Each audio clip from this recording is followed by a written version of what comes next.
Здравейте! Най-накрая качвам частта, в която ще ви покажа и вторият етаж от нашия апартамент. Имаме доста нововъведения, не знам какво сте виждали и какво не сте. Предишния път, когато ви бях показвала първият етаж, все още нямахме парапет. Ето го и него. В началото се колебахме какъв да бъде точно парапетът. Искахме да бъде от стъкло, но ако трябва да бъда честна, цената въобще не ни устройваше, а пък и ето тази част тук се оказа, че не може да се направи. Затова заложихме на метален парапет. Лично на мен доста ми харесва. Продължаваме разходката към вторият етаж. Първото помещение, което ще ви покажа, е нашата баня.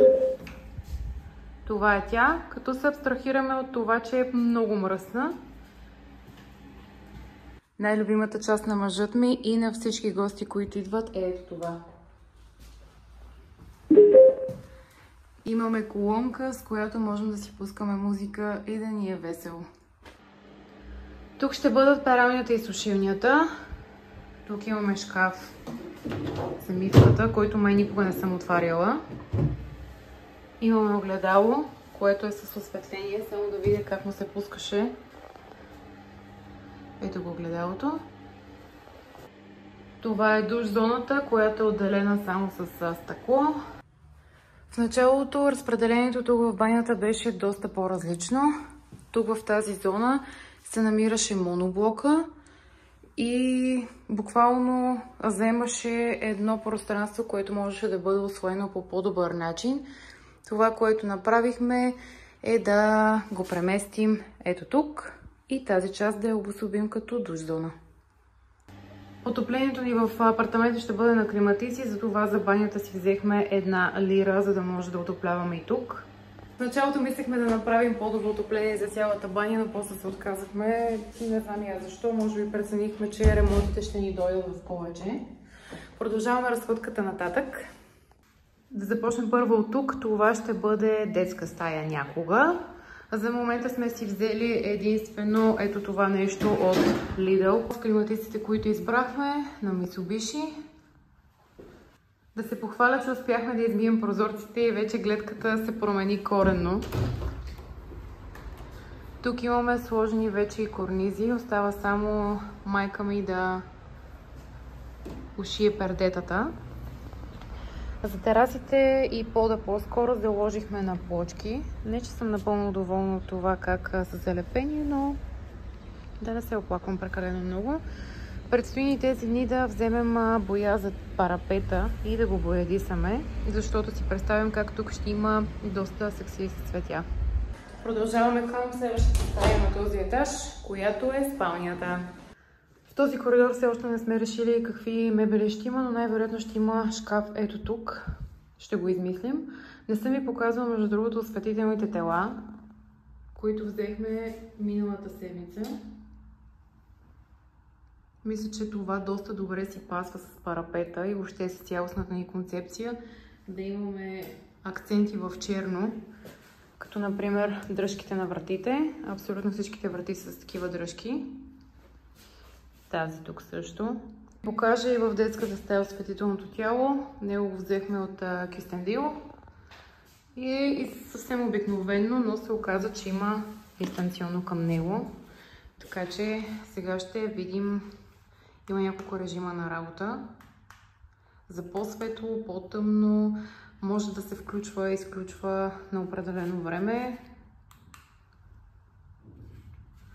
И съответно светлината да се увеличава и намалява.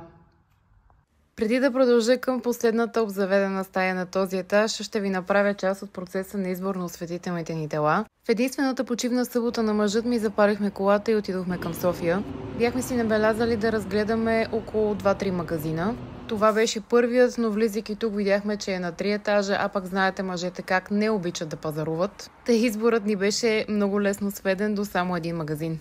Този магазин се намира на Околовръстното и има огромен избор от осветителни тела. Оттам взехме лампите за 4 стаи и 2 коридора. Тук вече сме в Holiday Park в Перник и по-точно в Практикер, откъдето си харесах ето тази маса и столове за терасата. Имайте предвид, че тук също има доста голям избор от осветителни тела, така че ако ви предстои такъв тип пазаруване, може да я разгледате. Багажника вече е пълен, сърцата също, минахме и през мола, няма как. Малко на сила купих подаръци на Светлозар за рождения ден. И нали имаме най-послушното куче на света, решихме да вземем подарък и за него. Много съм доволна от нечовешкия магазин, дори 2 пъти сме си правили коледни фотосесии при тях. Но нека да се върнем на осветителните тела. Харесахме си това, което искахме да вземем. Оказа се, че 2 от моделите ги нямаше налични и казаха, че ще ни ги изпратя по Еконт. За огромно съжаление, когато дойдоха, единият не работеше, този, който виждате в момента. Другият беше ударен отстрани, така че се наложи отново да се върнем до София и да ги сменим. Първоначалният ни избор за кухнята беше това, като не бяхме много сигурни. В последния момент го взехме, колкото да вземем нещо, и то се оказа, че явно не е било нашето. Видяхте и кружките, които купихме от същия магазин.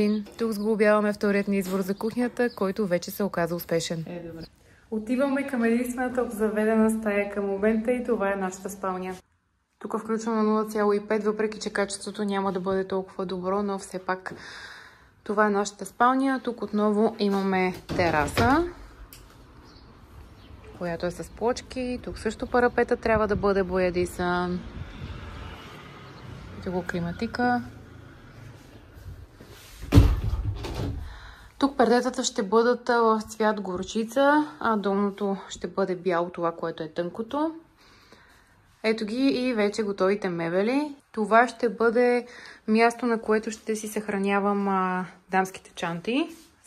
Ето и тоалетката ми. Това е огледало, което все още не е пуснато, но свети.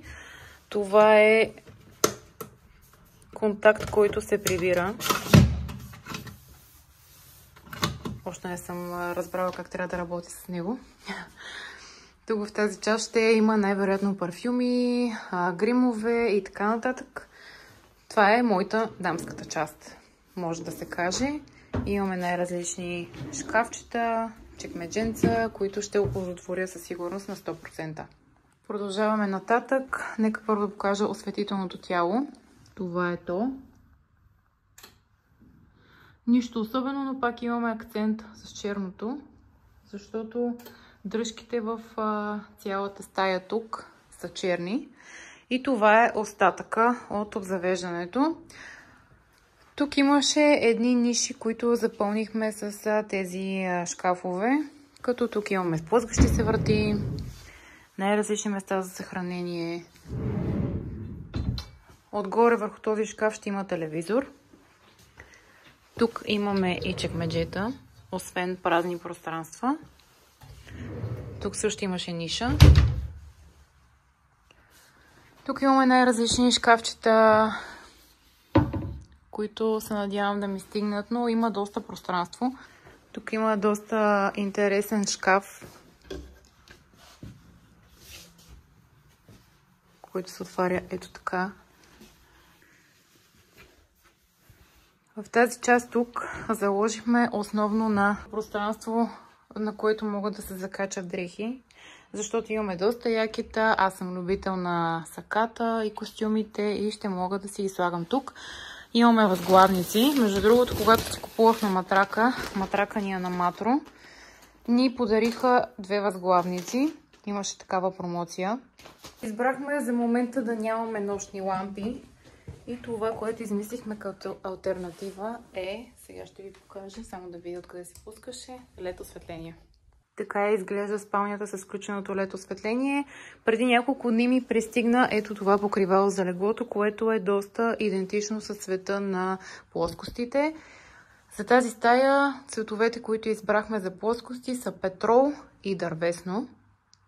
Избрала съм калъвките на декоративните възглавнички да бъдат в цвят горчица, защото столът ми за тоалетката, който ще стои ето тук, също е в такъв цвят. А пак пердетата, които сме избрали, отново са в цвят горчица, само че е една идея по-тъмна горчица, така че тя ще ги съчетая с още 2 възглавнички в същия като тях цвят. За по-голямото ни удобство си оставихме контакти ето тук, като тук може да се пусне и основното осветление. Също така и LED лентата. Времето вече е хубаво и наистина нямам търпение всеки ден да се събуждам с ето тази гледка. Това беше нашият втори етаж на апартамента. Сега отивам към първия, за да ви покажа какви осветителни тела си избрахме и за тук, защото в предишното видео все още ги нямаше. Това е осветителното тяло за нашият хол, като според мен доста добре се съчетава с парапета. Избрахме го, защото е доста голямо, светло, като тези елементи могат да се местят в зависимост от това по какъв начин искаме да бъдат позиционирани. Сега ще го пусна, за да го видите. Ето ги пуснати. Кружките също ги взехме от този магазин, откъдето взехме и осветителното тяло. Продължаваме с следващото, което е в кухнята. Това е тук. Кружките също могат да бъдат преместени по начин, по който най-много ще ни харесва и най-много ще ни бъде удобно.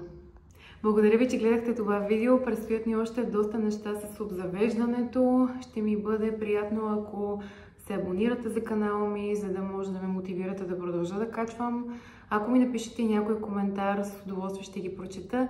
Така че още веднъж благодаря ви и до скоро!